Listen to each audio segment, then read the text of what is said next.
This is much better news from Redmi, very positive news, and I think news that will please a lot of people. So a while back, maybe a week or so ago, we got a leak discussing the possibility that dual optical image stabilization may find its way to the Redmi K30 Pro. And today we get confirmation that that is indeed the case. So the Redmi K30 Pro will feature OIS on 2 of its lenses. Redmi also gave us more information about the setup of the camera on the K30 Pro, and I think it's a really decent upgrade. I actually think this is the first time that Redmi have included optical image stabilization on any of its smartphones, and it's a pretty big deal to be bringing such a good feature at this price point. Things like OIS are some of the very early things to be taken away from phones like this when really you're thinking always about the price. It makes a big difference in both photo and video, and Redmi shared a small sample of some of the difference that it can make. So we know that it's the Sony IMX686 under that main camera sensor, but a really good bit of information today is that there is a zoom lens on this phone,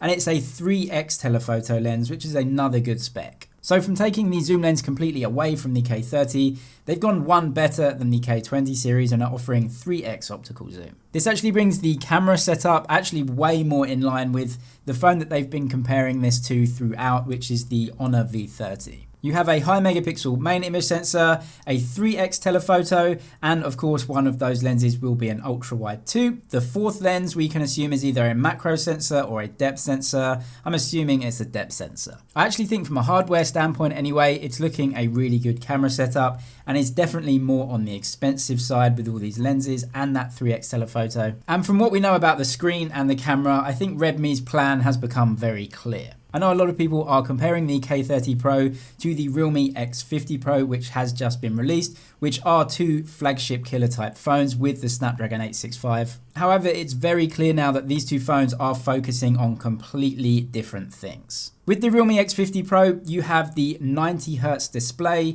You also have 65 watt fast charging. Those 2 specs at this price are just not going to get beaten. Whereas when we look at the specs of the Redmi K30 Pro, you can just tell that they are not going after the same market. The charging is definitely not going to be as quick. They don't have high refresh rates on the screen, but they have spent the money on that camera hardware. Real world results, of course, are very different, and I'll wait till I get the K30 Pro to compare these 2 phones. But purely from a hardware standpoint, the camera hardware on the K30 Pro is more modern and definitely way more expensive than the hardware used in the X50 Pro. Even though these 2 phones are considered flagship killers, they definitely focus on different areas. When it comes to the zoom edition, then we must assume even better zoom capabilities on that one over and above that 3x telephoto. I'm sure they'll call it something like 10 times hybrid zoom, but some information out of China suggests that it will not be the same hardware as we find in the Mi 10 Pro. The Mi 10 Pro also uses this 10 times hybrid, goes all the way into 50x zoom. Apparently the hardware is different, obviously a little bit cheaper on the Redmi device, so we may see a little change in quality between the 2. I will of course compare all of these phones, the Mi 10 and the K30 Pro and the Realme X50 Pro. If you want to see the camera comparisons and other comparisons, definitely subscribe. They will be coming very soon. We also got a new color option confirmed today, which is this silver or gray version. I think I'm going to like that color the most, and that goes with the other colors that we've got confirmed, and there may even be more colors as time goes on. And Redmi have given us more information about the screen. It will feature HDR10+.